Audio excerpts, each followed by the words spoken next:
kalagayan ng kanyang ina ay namamasukan din sa parehong amo. At ang kanyang dalawang nanay ang nagsilbing gabay at nag-aruga kay Marie.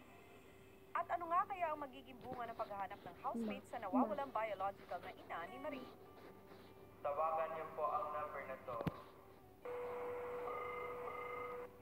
Hello? Oo. Ines Vergara? Opo. Iniimbitahan ka namin ngayon na pumunta dito bukas para makausap yung anak mo. Gusto mo? Oo, sige. Ngayong gabi, isang madamdaming tagpo ang magaganap sa mag-inang 23 taong nawalay sa isa't isa.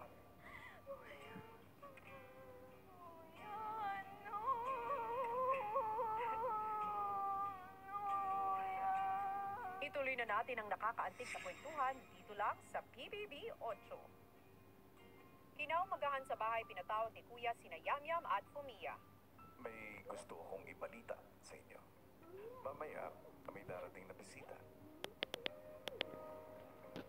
Isa siyang importanteng tao sa buhay ni Marie. Ang inimbitahan ko ay yung tumatayong ama ni Marie. Yes po, kuya. Kikilalanin muna ng ama ni Marie ang tao na inimbitahan ninyo kagabi para makasigurado na siya talaga ang kanyang biological mother. Yes po, kuya. Paglabas ng confession room, agad namang ibinalita ni na Yamyam at Fumiya ang mangyayari sa ibang housemates. So, bale, dalawa sila. Sila. Yung tumatayong ama ni Marie. Oh! To be sure that she is the real mother. Kasi parang magkasama yung biological. Before, Before. mag-work sila eh. Work. Kilala kasi niya talaga before, di ba? Kasama niya sa trabaho. Kilala talaga. Samantala sa confession room, kausap na ni Kuya ang tumatayong ama kay Marie. Salamat at pinaunlakan niyo ang invitasyon ko na makarating kayo rito. Opo, kuya. Una sa lahat, maaari ba kayo magpakilala? Ako po si Lilibet Delpin. Bali, kami po yung nagisna ni Marie Carmen po na naging magulang niya. Kami ang nagpalaki po sa kanya. Pinalaki po namin siya ng mabuti. Malit pa lang siya, alam na niya. Alam niya na hindi kami yung tunay niya magulang po. Lilibet, Po. kaano mo kamahal si Marie Carmen? Sobra po, kuya. Umikot din yung buhay namin sa kanya. Kung sa pagmamahal, kuya, sobra-sobra. Alam ni Maricar po yan.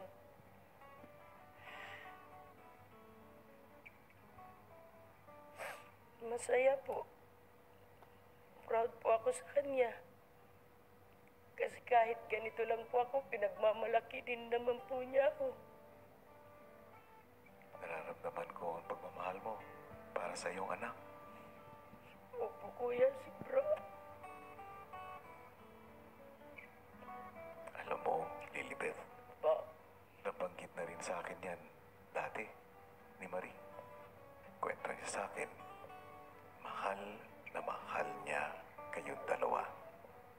Kayong dalawa niyang magulang na nagpalaki sa kanya.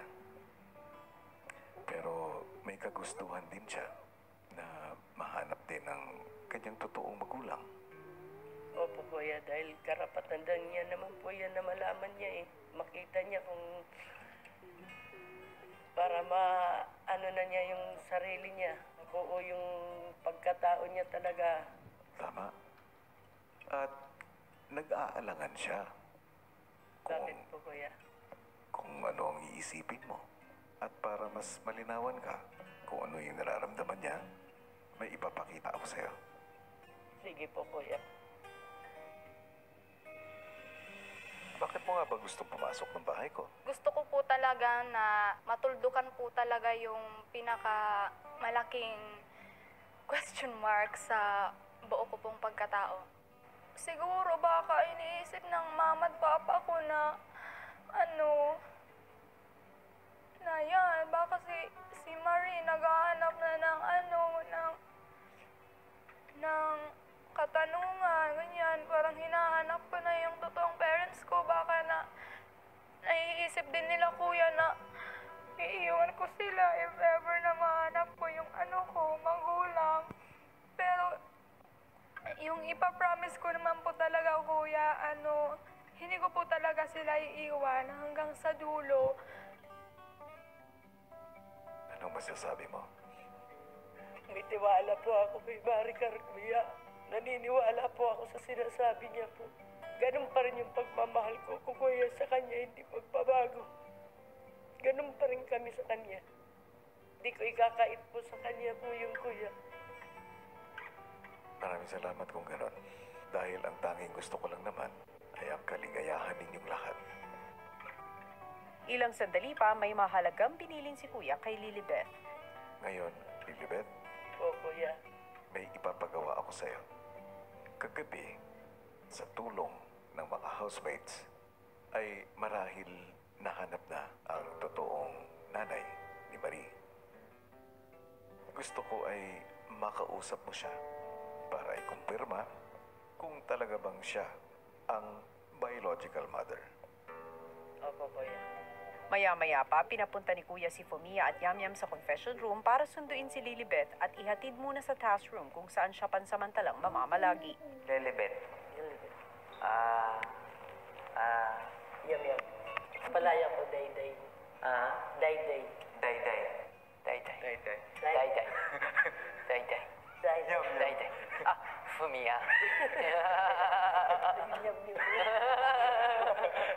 Ay, yeah, upo. Habasit. Habasit. Kus. Si Yamyam in-entertain naman ang bisita at nagkwento tungkol sa pagkakakilala niya kay Marie. Kung proud na proud kayo sa kanya, siya proud na proud sa inyo. Kasi natapos niya sa pag-aaral, tapos na ipalaki niyo sana ng maayos. Sabi niya, nag-share siya sa akin na kahit anong mangyari, hindi ko ipagpapalit yung mga magulang ko ngayon. Kaya ganun. Yun yung narinig ko sa kanya. Kasi wala ko na akong footwear na casual. Habang naghahanda si Marie sa magaganap na feast, lingid sa kaalaman nito, kausap na ni Kuya ang kanyang inang matagal na niyang hinahanap. Maaari po ba kayo magpakilala? Ako po si Eunice Vergara po. Religyosa na po ako ngayon. Bakit ka nandito? Dahil po sa hinahanap po ako ng anak ko. Si Marie Carmen po. Kamusta po kayo? As of now po, nininervous po ako, Kuya. Na-excite lang po ako. Siyempre po, 23 years po kasi hindi kami nagkikita ng anak ko. So, na-surprise po ako dahil sa pagkakataon po ito, hinanap po niya ako.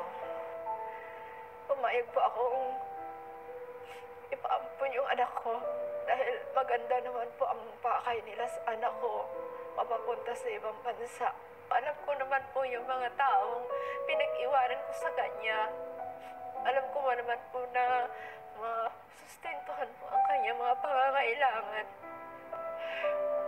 Alam ko naman po na hindi nila pababayaan si Carmen.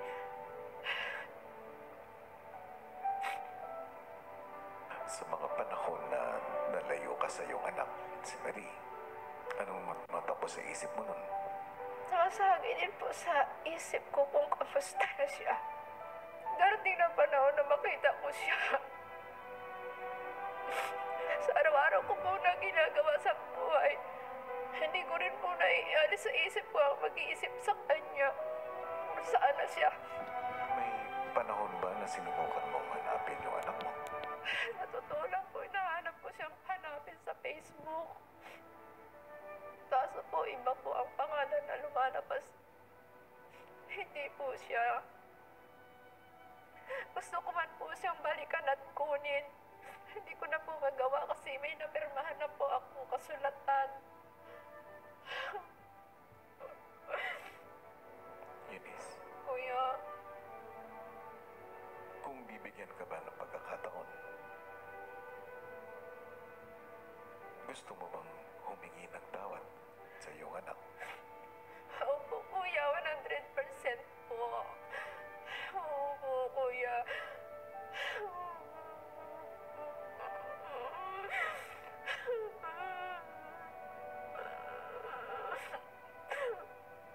Dahil po sa mga panahon na lumaki siya, wala po ako. Na dapat sa mga panahon ngayon ay kasama niya ako. Naaalagaan siya.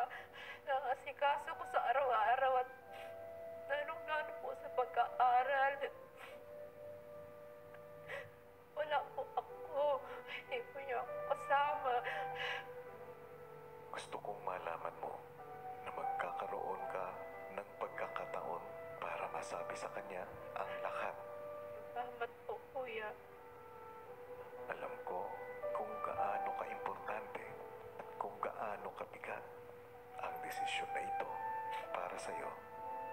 Naharapin ang iyong pagkakamali noon at buong puso na humingi ng tawad.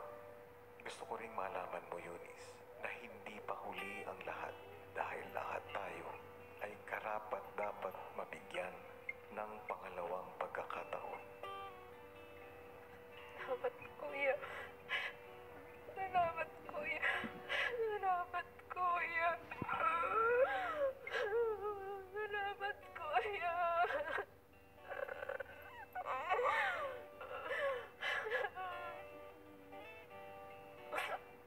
Pero bago kayo magkita ni Marie, isang mahalagang tao rin mula sa nakaraan ang nais kong makita mo muli at siya si Lilibet. Opo, kuya. Kung iyong babarapatin, sana kunin mo ang pagkakataon na ito para magpasalamat sa kanya. Opo, kuya.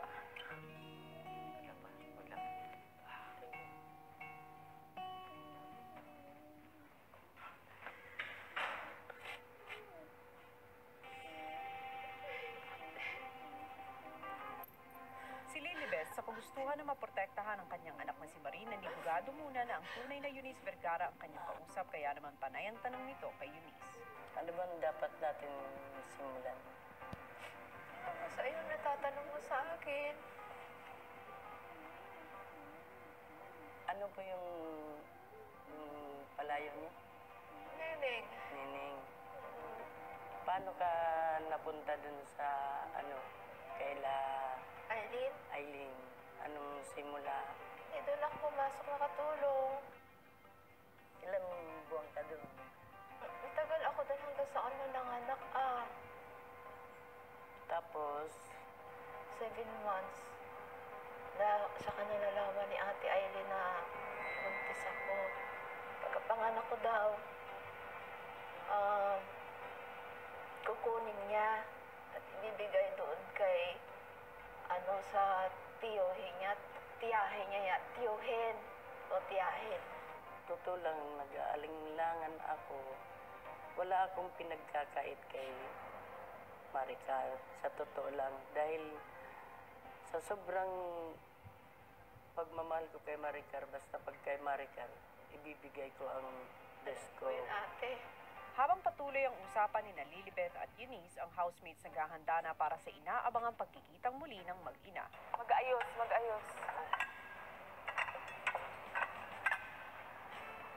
I think the secret ingredient to preparing food is love. So, we had a lot of love to give. We were so excited na makikita na ni Mary yung ina niya. Sakit na yung mataas. Tapos paano? Harap sa kanila para. Grabe effort namin kasi kailangan po talaga na memorable at masarap yung pagkain kasi this is like one of the most important days sa mga buhay nila. Habang si Marie naman ay handang-handa na para sa feast. Sino yan? Parang si Barbie. We're glanslet, girl. Damn. They didn't recognize me. I know. I thought it was Lou. Is she yun? Kanya? Oo. There's Filipinos. Wow. It's hard. I don't know how to do it. Hindi na nagkinta. Ako lang. Walang magawa. Samantala sa confession room, Alam ko ang sitwasyon na meron tayo ay hindi madali. Lilibet, Apo. naiintindihan ko na gusto mo talagang protektahan ang iyong anak. Kaya ikaw ay naninigurado. Apo, kuya.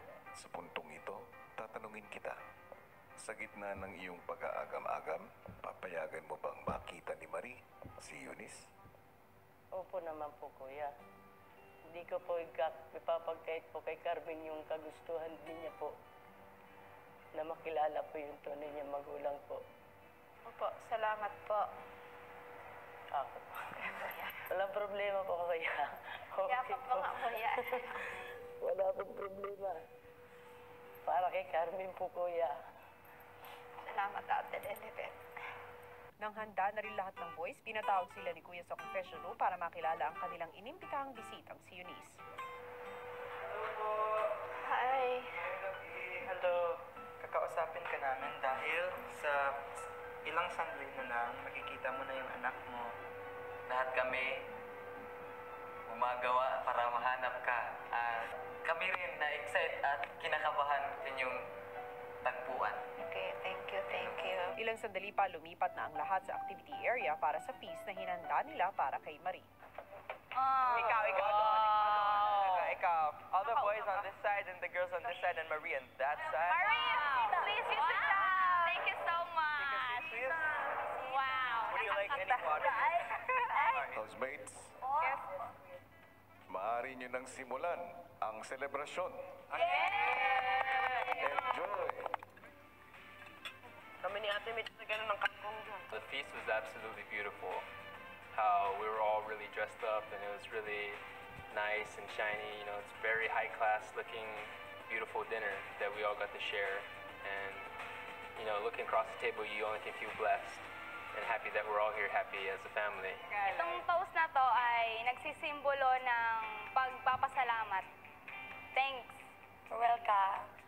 I would like to say thank you so much, especially to the boys, for protecting me always, for trying your best just to make me feel comfortable, just to make me feel happy when I'm sad, alone, and everything. And thank you for being so cool. And for the girls, salamat sa pag-welcome sa akin. Salamat sa pagiging hospitable sa lahat-lahat. Salamat sa pagmamahal. Thank you for the love. So, cheers. Cheers!